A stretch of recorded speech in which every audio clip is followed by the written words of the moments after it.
And good evening. I'm Ellison Barber in for Tom Llamas. We begin tonight with that breaking news out of California. An ABC station in Sacramento hit by gunfire. New video from outside the building appearing to show multiple gunshots in a window.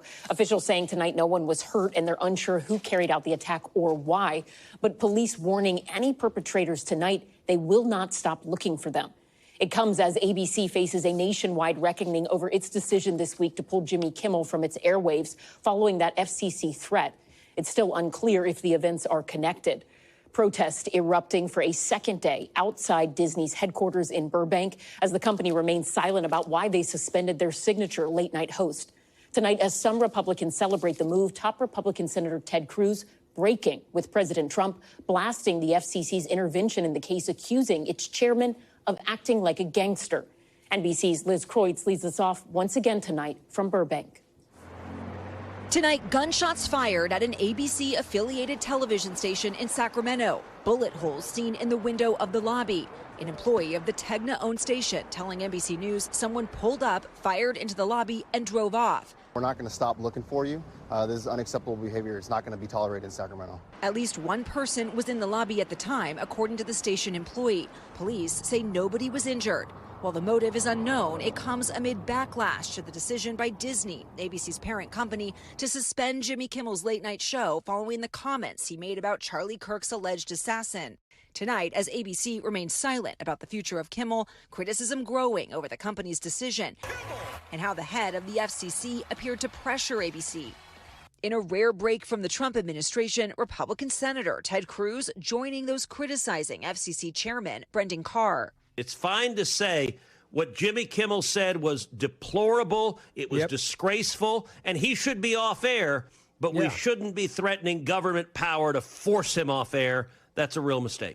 President Trump tonight responding. I think Brendan Carr is a great American patriot, so I disagree with Ted Cruz on that. And also again suggesting revoking licenses from broadcasters that air unfavorable coverage of him. They'll take a great story and they'll make it bad. See, I think that's really illegal, personally. Meanwhile, outside Disney, free speech is under attack. Protests growing from New York to L.A. For a second day in a row now, supporters of Jimmy Kimmel are gathering outside Disney's headquarters, calling for him to be put back on the air. Many telling us they're now boycotting the company. I'm canceling Hulu. I'm not going to watch Disney, and I'm going to avoid their advertisers like the plague. Former Disney CEO Michael Eisner also now weighing in, writing on X, if not for university presidents, law firm managing partners, and corporate chief executives standing up against bullies, who then will step up for the First Amendment. Jimmy, just let me say, I stand with you and your staff 100%. With Kimmel still off the air, fellow late-night hosts now speaking up for him. That is blatant censorship. In America, we have a little something called the First Amendment. And let me tell you how it works. I don't know what's going on, and no one does, but I do know Jimmy Kimmel, and he's a decent, funny, and loving guy, and I hope he comes back. And Liz Kreutz joins us now. Liz, I want to go back to that shooting in Sacramento. Do we know anything more about what happened? Well, Ellison, police did give an update from Sacramento, and they said that right now, again, this is a very preliminary investigation. They do not know if this was a random or targeted attack. They have not yet identified a suspect. They did say there were at least 3 bullet holes in the window of the station lobby. And we do know that yesterday there were protesters that gathered outside the station in response to ABC's decision to pull Kimmel off the air. Ellison. Liz Kreutz in Burbank. Thank you. For more on the growing Kimmel suspension backlash and what it means for the future of the media industry, let's bring in senior TV editor for Variety, Brian Steinberg. Brian, you were on Top Story when this first broke earlier this week. What is the latest you are hearing about the status of Jimmy Kimmel and his late-night show? The show remains off the air. We understand there have been talks about ways to come back on the air with an appropriate way of talking to viewers. Disney is clearly, wants to get this show fully distributed. When affiliates don't want to run it or say they won't run it, it is of cause for concern. They can't get the ratings they need to make the show profitable, make the show work economically. So, but there are discussions going on, but there are Disney's under immense amount of strain right now. There are people on all sides yelling about it. You have a new piece for Variety out this morning that is titled "How to Bring a Late Night Host Back from the Brink." Question mark there, apologies can help. And you write in part, quote, Kimmel may not feel a need to apologize. His audience knows to expect such stuff from him on a regular basis. And surely ABC executives had time after his Monday taping to confer on the suitability of his monologue for that evening. As other people who have walked in similar shoes can attest, however, apologizing can help a situation, and more people remember the host for the shows they created than the glitches that may have occurred along the way. Do you think that it is really that simple? Do you think in this situation, Jimmy Kimmel could apologize and everyone would just move on? Well, no, because critics like to criticize, and it will not solve all problems. But it might be, I don't know if apology is the way to go, but they're also a way of unifying the audience. I said this is why I feel it. We have a right to disagree in this country. There are other things he can do, but there has to be some sort of addressing of the remarks and the firestorm it has caused in order to move past it. Other hosts like David Letterman, Samantha Bee, Bill and Maher have gone through firestorms of their own, all tied to remarks they've made on air, and have had to kind of, get a grip on that and get some way of talking to the audience about it in a fashion that everyone can understand. In so many ways, this goes beyond late night and beyond comedy shows, right? President Trump has been going as far as to say that regulators should consider revoking the licenses of broadcast networks that air negative coverage. What could all of this mean for the future of network programming and really free speech in this country? It's very troubling. I think a lot of people who are free speech advocates, which I do believe include many Americans, most Americans, find this stuff detestable. It is not the way America runs. America has long taken pride in the fact that people can speak their minds without inciting riots and anger and violence, obviously, and not slandering. But all Americans have the right to be heard and say things how they feel. These late night shows run on personalities, authentic personalities, saying what they think about current events. Johnny Carson did it, and his progeny do it today. I want to ask you while we have you too, Brian, about this breaking news tonight of shots fired at an ABC station in Sacramento. When you were talking to your contacts in the media world, are media organizations at large on edge right now? Do you get that sense? Yes, very much so, because they're under a kind of scrutiny they're not used to being under. Yes, people complain about media coverage all the time. People fix errors. People complain about bias and that sort of thing. Those are discussions everyone can have, and there are also legal remedies to pursue if one feels one has been wrong. But violence and the fact that that people who work at these shows feel like they're being tracked or being hung out as targets for violent behavior is very troubling, and people are very upset about it. All right. Senior TV editor for Variety, Brian Steinberg, thank you so much. We appreciate it. Thank you. Tonight, potentially more confusion over this year's COVID shot following new recommendations from the CDC's panel on vaccines. NBC's Ann Thompson reports on the two-day meeting that leaves more questions than answers. Potentially more confusion tonight over this season's COVID shot following new recommendations from the CDC's Vaccine Advisory Panel. Instead of recommending it for all adults, the panel voting to make it an individual decision, preferably with your doctor. In a contentious vote needing the chair to break a tie, we have 6 votes for no. We have 6 votes for yes. The panel opted not to recommend that states require a prescription for the shot. Both government providers and private insurers say they will continue to cover the COVID vaccines. Overall, better news than infectious disease doctor Buddy Creech expected. What do you think that will do to the uptake? We know that when we have softer recommendations for vaccines, uptake goes down. Patients tend to think they're not as important as a strong recommendation that everyone should get it.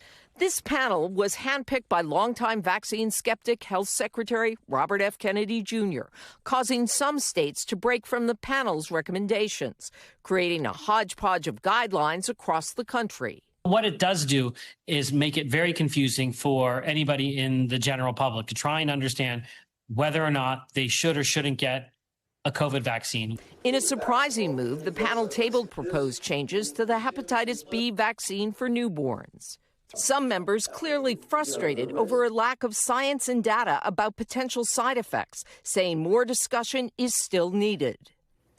I mean, and so many people have been confused about all of this, worried and wondering if I wanted it, is insurance going to cover it? What's next? Oh, Ellison, it's just a mess. The next step here is the acting CDC director, a man named Jim O'Neill, has to sign off on these recommendations. And then the question is, once that happens, then what happens? Well, we spoke to one major pharmacy chain tonight. CVS says once the approval comes, it will once again make it available to customers to sign up online, and you can walk into any of their pharmacies and clinics and get the shots. But it's really, really confusing to people. Yeah, to say the least. NBC's Ann Thompson, thank you for helping us understand. Now to another breaking news story that we are following tonight out of Washington. A federal probe into New York Attorney General Letitia James has hit a standstill after prosecutors say they do not have enough evidence to get a conviction. That's according to 2 senior federal law enforcement officials. But now President Trump signaling he wants to get rid of the U.S. attorney responsible for that case.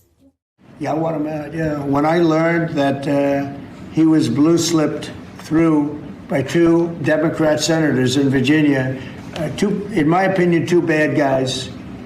You know, they are, Warner and Kane. So when I learned that they voted for him, I said, I don't really want him. To help us understand it all, I want to bring in NBC's Yamiche Alcindor. So, Yamiche, take us back, if you can, and remind us exactly what this probe into Attorney General Letitia James even is or was. Well, the Trump administration and President Trump have been alleging that New York Attorney General Letitia James committed mortgage fraud and that there were discrepancies in paperwork and properties that she owned in Brooklyn and Virginia. As you said, though, so far, federal officials have not charged her, have not indicted her, because at this point there isn't enough evidence, is what we've been hearing from a number of different reports. That being said, this is sort of a long time coming in that this investigation has been going on. Of course, Letitia James is someone who the president has pointedly criticized over and over again. She also, of course, went after his businesses and saying that he was committing fraud at a certain point. So this is very personal for the president. And also, the administration has been very much making this a priority. Allison. So, Yamiche, now that we have heard President Trump say or imply that he may end up firing the U.S. attorney that was handling this case, what do we know there? It's very interesting. There are some reports that this U.S. attorney may or may not be resigning. We have not confirmed that at NBC News. There are also reports that he may be getting pushed out. There are some people that are also saying that this U.S. attorney, who is, by the way, a career prosecutor, who is seen as having the support of a number of Republicans and Democrats, that he is someone that has a lot of supporters in the building and in the Justice Department, so that there's a chance possibly that maybe his job will be saved. But overall, he's just not being seen as aggressive enough when it comes to pursuing these mortgage fraud allegations. So right now we're waiting to see. I was looking down on my phone when you came to me because I just emailed the White House to try to get confirmation on this, also to try to get reaction even to this reporting that he may be resigning. I have not heard back yet.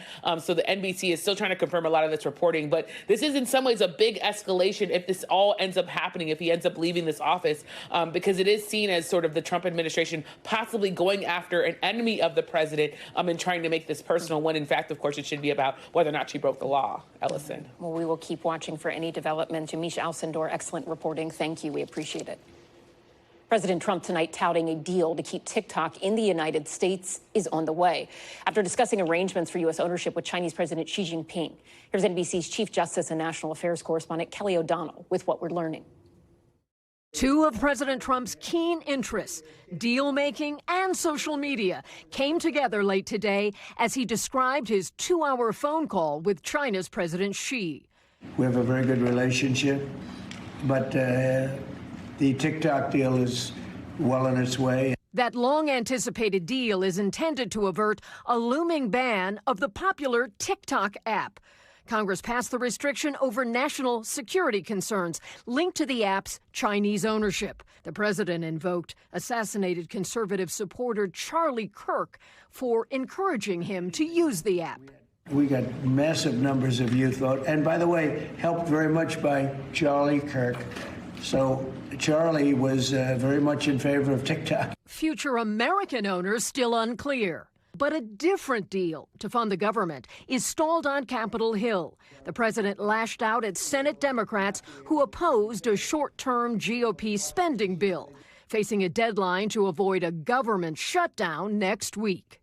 We'll continue to talk to the Democrats, but I think you could very well end up with a closed country for a period of time. And Kelly O'Donnell joins us now from the White House. Kelly, President Trump today also signing a new executive order that could dramatically change H-1B visas, right? What do we know there?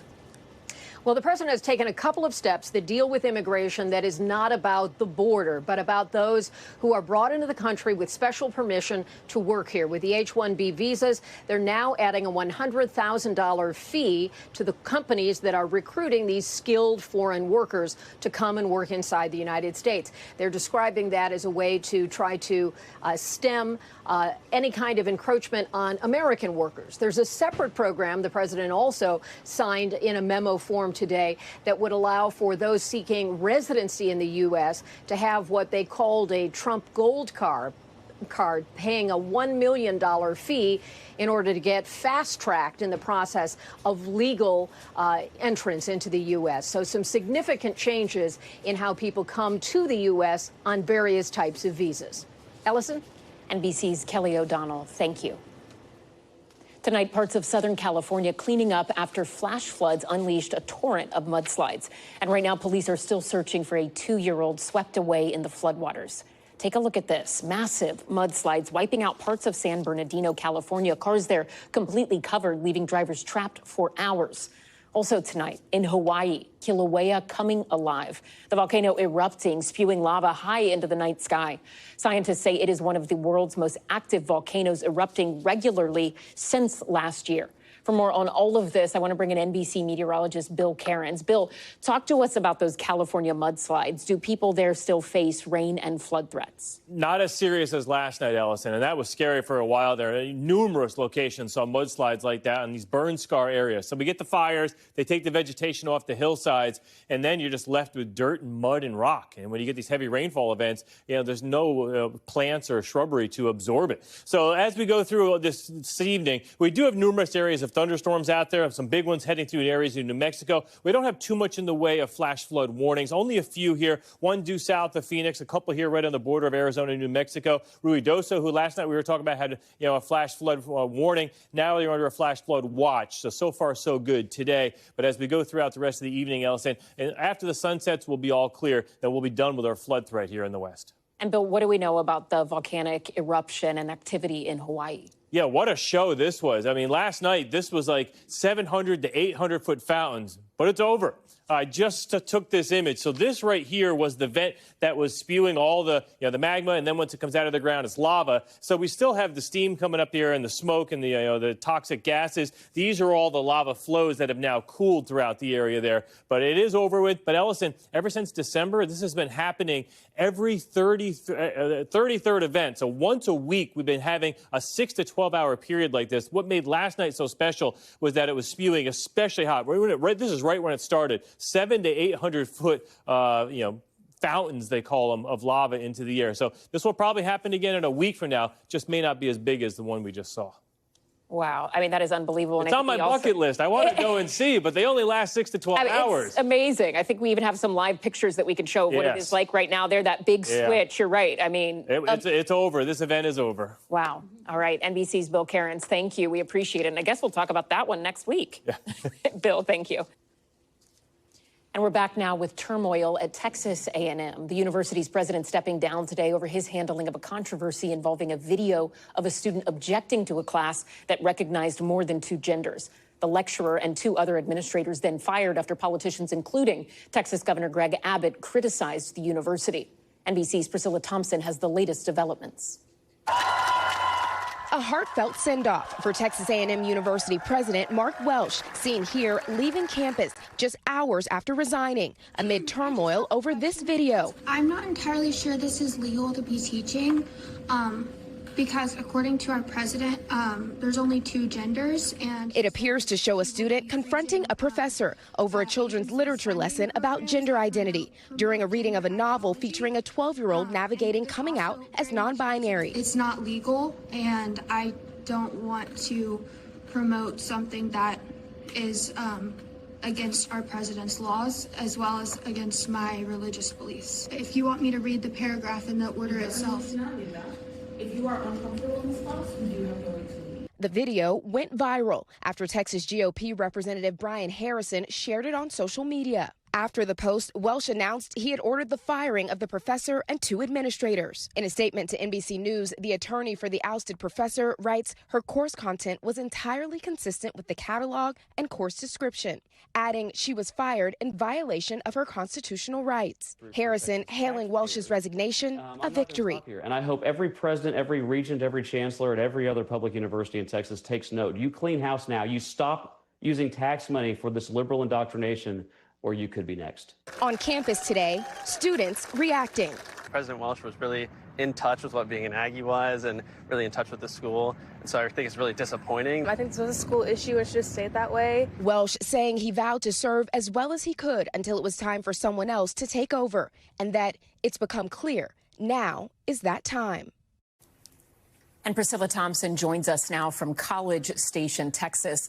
Priscilla, what more do we know about the university's next steps? Yeah, Ellison, the chancellor says that in the coming days, the Board of Regents will appoint an interim president and that then they will begin a nationwide search for a new president. Ellison? Just ahead, former President Biden's ex-chief of staff getting candid when he testified about his former boss struggling to remember names and dates during his time in office. Plus, the daring rescue in Maine, a moose trapped several feet below inside an abandoned well. The all-out effort to free the massive animal. Top stories, top moment. And one TV show watch party that got the attention of local police. Officers responded to screams at one California home only to learn about the unexpected reason for their outburst. Take a look. Hey, it's police department. You just we were here for different Casey's house.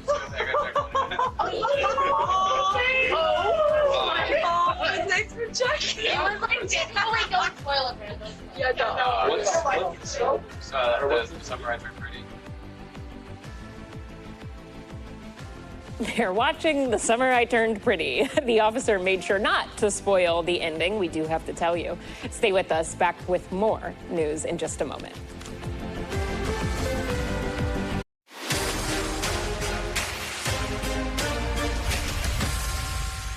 We're back now with new testimony tonight from one of former President Biden's top aides, telling Congress he believes Biden's cognitive ability declined during his later years in office. NBC's chief Capitol Hill correspondent Ryan Nobles has the details.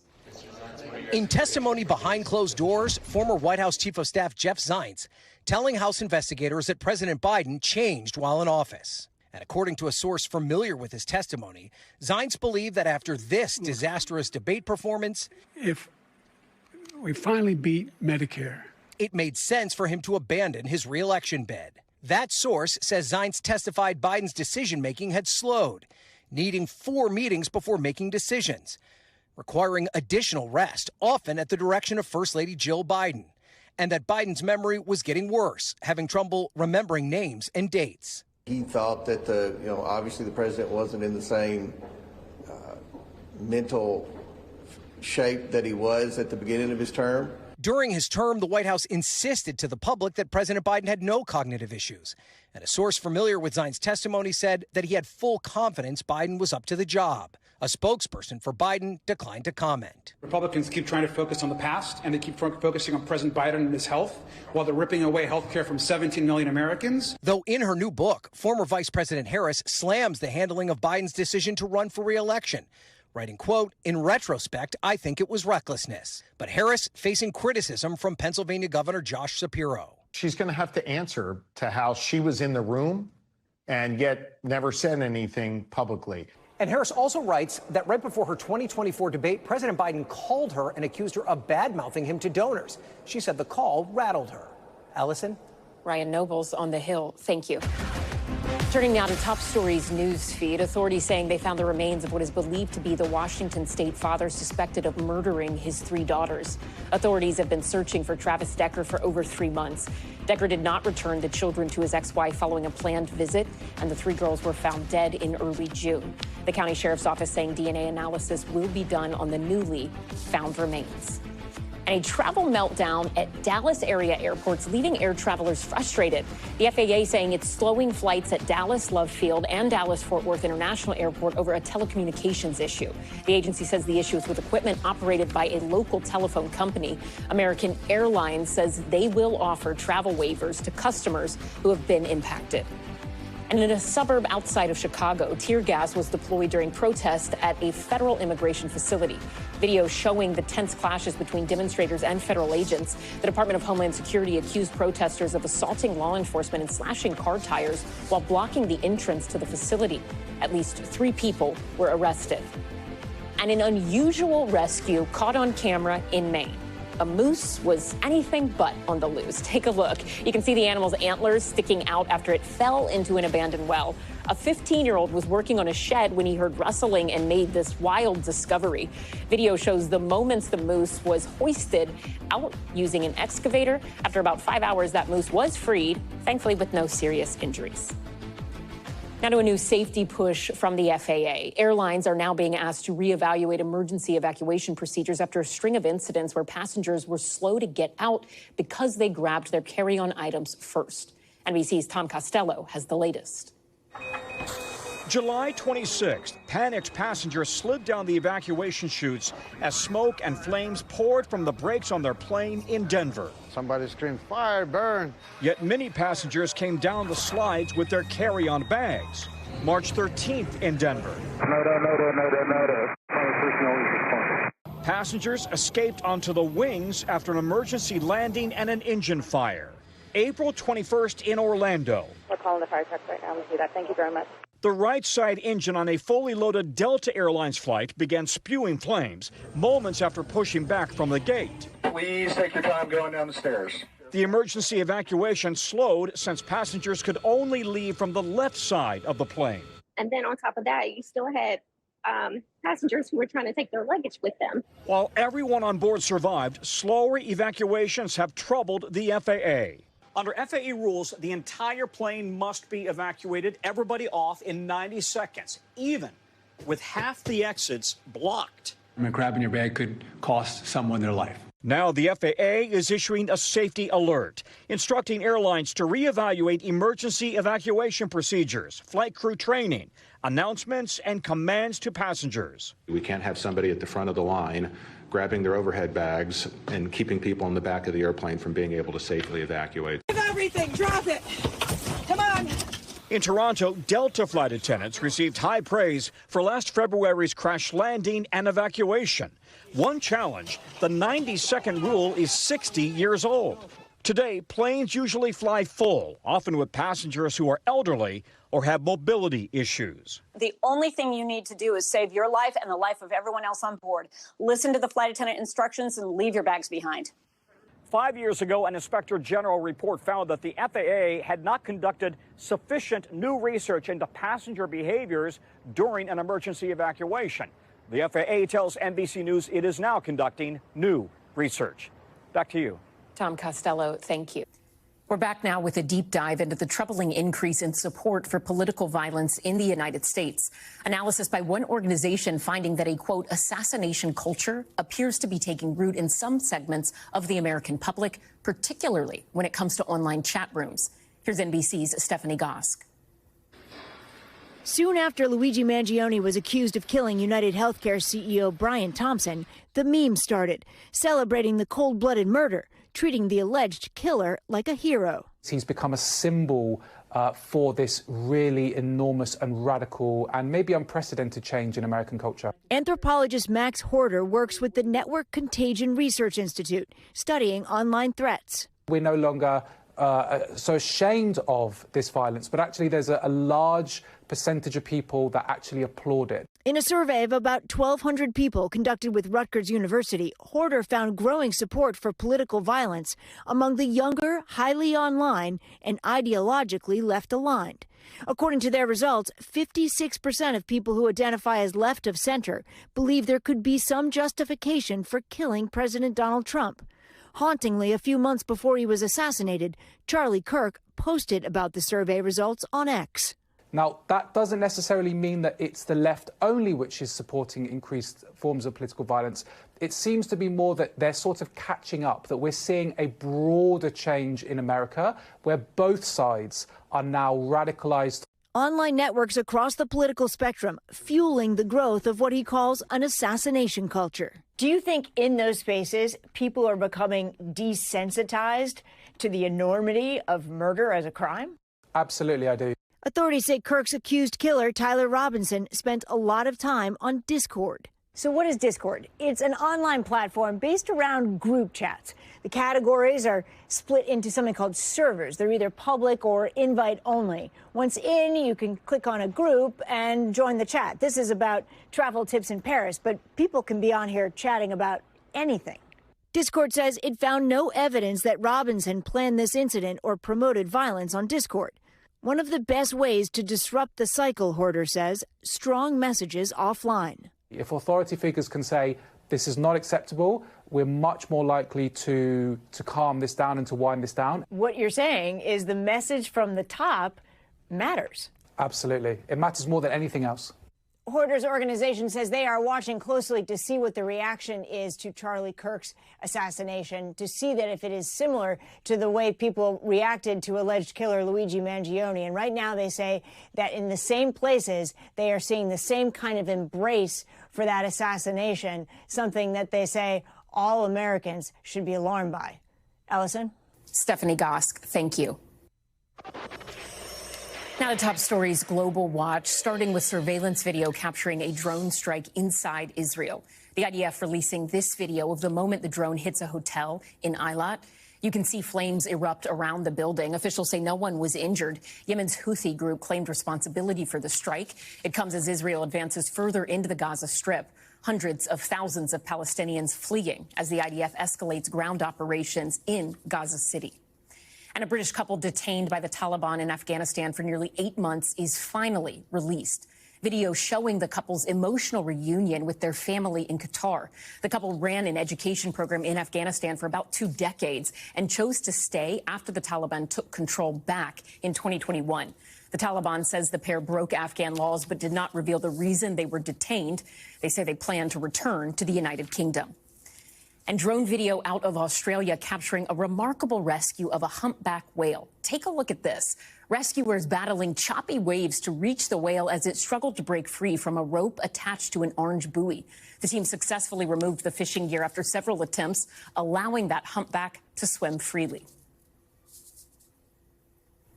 Thanks so much for watching Top Story. For Tom Llamas, I'm Ellison Barber in New York. Stay right there. More news is on the way. We thank you for watching, and remember, stay updated on breaking news and top stories on the NBC News app or watch live on our YouTube channel.